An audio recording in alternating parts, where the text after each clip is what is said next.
Setting up my Intex, Summer Wave, Coleman, whatever the brand is, they're all about the same. I've learned a few things over the years setting these things up for my kids. The bigger they get, the bigger the pool gets, the more problems you're gonna have. More leaks, broken parts. But for the cost of what these pools are, I mean, you catch them end of the season sales. I got this one for 159 bucks. If I get the summer out of it, I'm happy.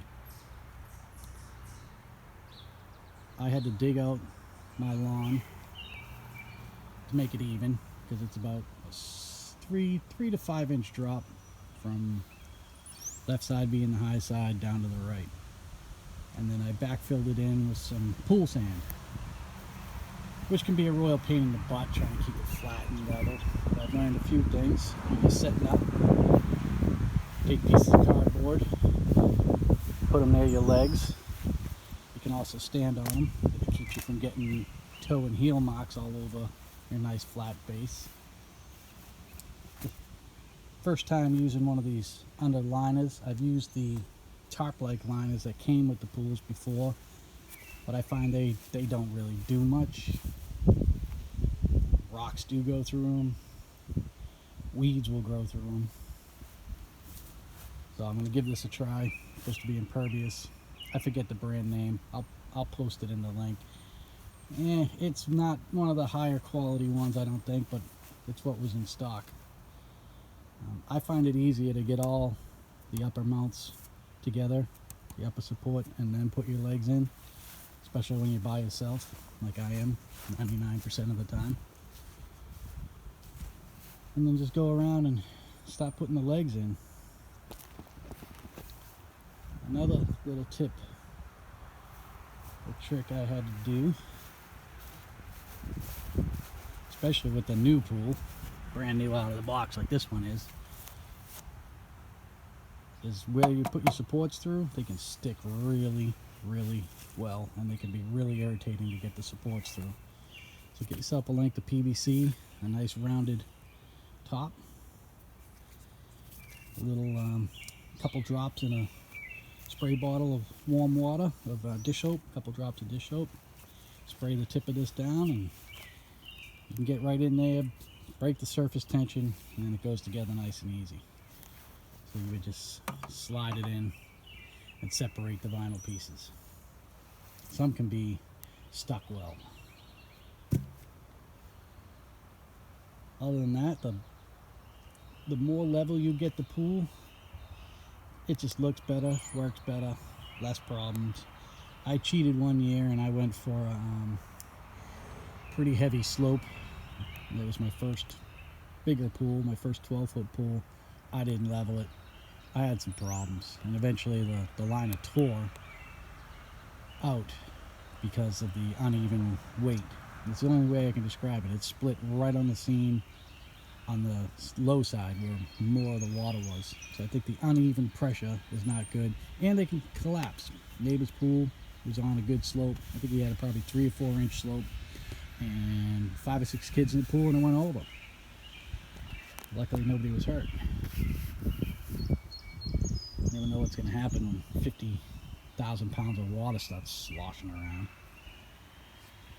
But those are one of my biggest tips. Lots of cardboard, especially if you have a sand base or a clay base. Definitely helps with the footprints. When you're trying to level your pad and rake it out for rocks and weeds, make yourself a set of pool shoes, or pool prep shoes.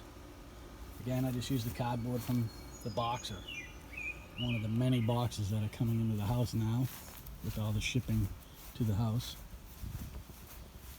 And that's it. Those are some easy tips. These aren't hard to put up. Hardest part for most work is getting your ground level. And that's not too hard either. Remember, you never want to build up dirt or sand to get your area level. You always want to dig into your existing land. So if you got a slight slope, you dig into that slope. And the good thing about that too is you get a lot of like support. Like I'll end up putting my supports pretty close to this edge because I don't want anybody twisting an ankle on it walking around the pool. And those legs won't creep anywhere. And these won't creep when I'm done. Now for the past couple years, I've just put the legs right on the dirt. And they do sink. My first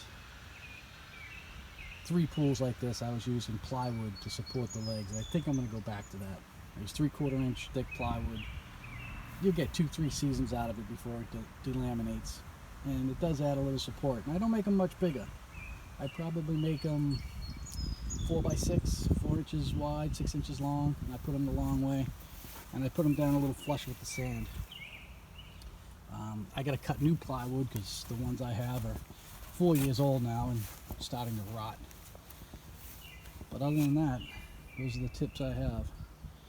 Getting the liner flat and smooth on the inside, totally different story. I always end up with one wrinkle I just can't get rid of. It looks good till you get about 2 inches of water in the pool, and by then you're not moving anything.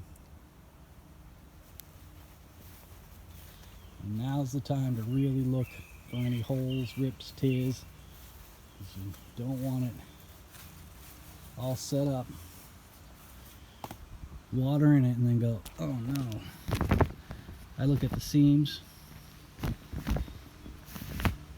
Now as far as quality goes, it's hard to tell. Like I said, I had Intex up until 12 feet. Then I had a 14-foot Coleman, and now I've had 2 of these 16-foot summer waves. The last one, I had some problems, and it wasn't, I don't think it was the pool, it was just, you know how it is. When you have bad luck, you got a lot of it. And it sprung a leak overnight, and it washed out a good amount of material, and then it just split. It was just a long split. It was the end of the season, so I just trashed the whole pool and bought a new one. Got 2 years out of it. I already patched 3 or 4 holes in it. Again, find them on sale. End of the season.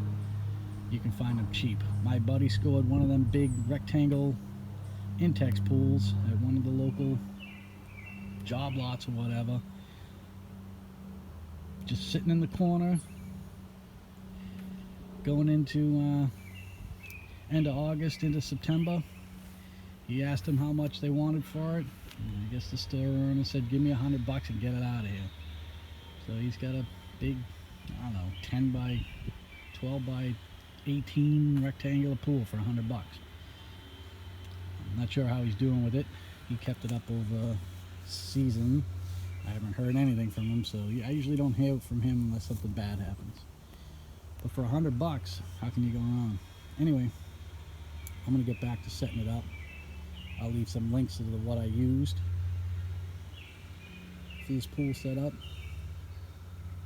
And if you have any questions, go ahead and ask.